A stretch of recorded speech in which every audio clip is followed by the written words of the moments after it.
वहीं दिल्ली में रोहिंग्या शरणार्थियों का मुद्दा फिर से सुर्खियों में है। दरअसल रोहिंग्या शरणार्थी के मसले पर केंद्रीय मंत्री हरदीप सिंह पुरी के ट्वीट ने इसे फिर से प्रकाश में ला दिया है। केंद्र की बीजेपी सरकार इन शरणार्थियों को डिपोर्ट करने की बात कई बार कह चुकी है। ऐसे में पुरी का शरणार्थियों को फ्लैट देने वाले ट्वीट के बाद मुद्दा गर्मा गया है।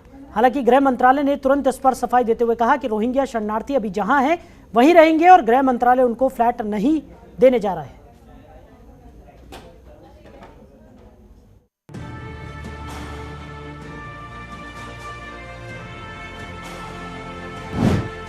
रोहिंग्या को लेकर दिल्ली में बवाल। केंद्र और दिल्ली सरकार के बीच शुरू हुई जंग। सियासी अखाड़े में रोहिंग्या का फ्लैट। आपका बीजेपी पर सियासी वार। देश में रोहिंग्याओं को बसाने के केंद्र सरकार के फैसले को लेकर बवाल मच गया है। आम आदमी पार्टी ने केंद्र पर आरोप लगाते हुए कहा है कि रोहिंग्याओं को भारत में बसाने वाली बीजेपी ही है। वहीं इस पूरे विवाद की शुरुआत केंद्रीय मंत्री हरदीप सिंह पुरी के ट्वीट से हुई। हरदीप पुरी ने ट्वीट कर लिखा कि भारत ने हमेशा उनका स्वागत किया है जिन्होंने देश में शरण मांगी है। एक ऐतिहासिक फैसला करते हुए सभी रोहिंग्या शरणार्थियों को दिल्ली के बक्करवाला इलाके में EWS फ्लैटों में शिफ्ट किया जाएगा। उन्हें मूलभूत सुविधाएं, UNHRC ID और 24 घंटे दिल्ली पुलिस की सुरक्षा प्रदान की जाएगी। हरदीप सिंह पुरी के इस ट्वीट के बाद बवाल मच गया। आम आदमी पार्टी हमलावर हो गई, जहां सबसे पहले आम आदमी पार्टी के नेता सौरभ भारद्वाज ने प्रेस कॉन्फ्रेंस कर बीजेपी पर गंभीर आरोप लगाए।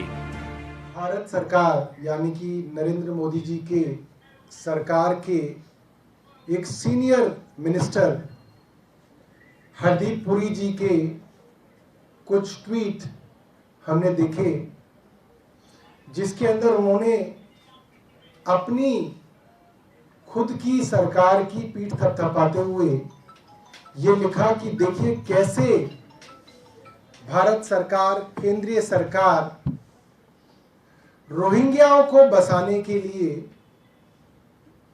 फ्लैट्स का इंतजाम कर रही है। जिसके बाद बीजेपी के नेताओं ने भी आप पर आरोप लगाने के लिए झड़ी लगा दी। बीजेपी की ओर से गौरव भाटिया ने आम आदमी पार्टी पर आरोप लगाते हुए कहा कि अरविंद केजरीवाल और आम आदमी पार्टी तुष्टीकरण की राजनीति करती है। रोहिंग्या घुसपैठिए हैं। किस तरह से वो भारत की सुरक्षा के लिए खतरा हैं और उस पे अरविंद केजरीवाल और आम आदमी पार्टी राष्ट्रीय सुरक्षा को ताक पर रखकर तुष्टीकरण की राजनीति करती है। वहीं इन सभी आरोप प्रत्यारोप के बाद दिल्ली के उप मुख्यमंत्री मनीष सिसोदिया ने एक और प्रेस कॉन्फ्रेंस कर बीजेपी और केंद्र सरकार पर गंभीर आरोप लगाए। उन्होंने कहा कि दिल्ली के मुख्यमंत्री और मेरी जानकारी के बिना उपराज्यपाल तक फाइल पहुंचा जा रही है और अगर ये केंद्र की जानकारी के बिना हो रहा है तो जल्द ही इसकी जांच कराई जाए। सरकार रोहिंग्याओं को यहाँ पर NDMC के बनाए हुए फ्लैट देने जा रही है। उसके थोड़ी देर बाद केंद्रीय शहरी आवास मंत्री हरदीप सिंह पुरी जी का ट्वीट देखे 2, जिसमें उन्होंने उस पूरे डिसीजन को बहुत तारीफ करते हुए पूरा क्रेडिट लिया कि हमारी सरकार बहुत अच्छा काम कर रही है। केंद्र सरकार भी आश्चर्यजनक लगा कि दिल्ली में रोहिंग्याओं को फ्लैट दिए जाने की योजना बन गई।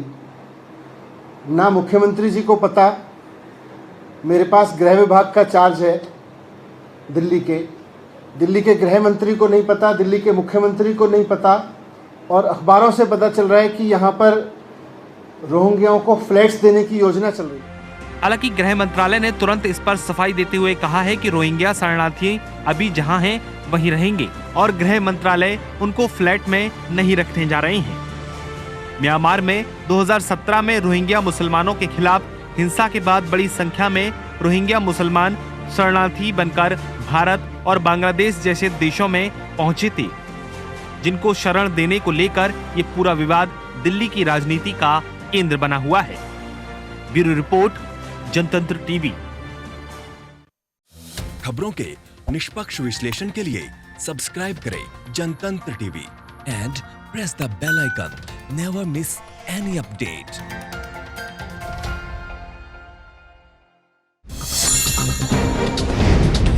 डाउनलोड कीजिए जनतंत्र टीवी ऐप को, जो कि अवेलेबल है गूगल प्ले और ऐप स्टोर पर। अधिक जानकारी के लिए अभी डाउनलोड करें।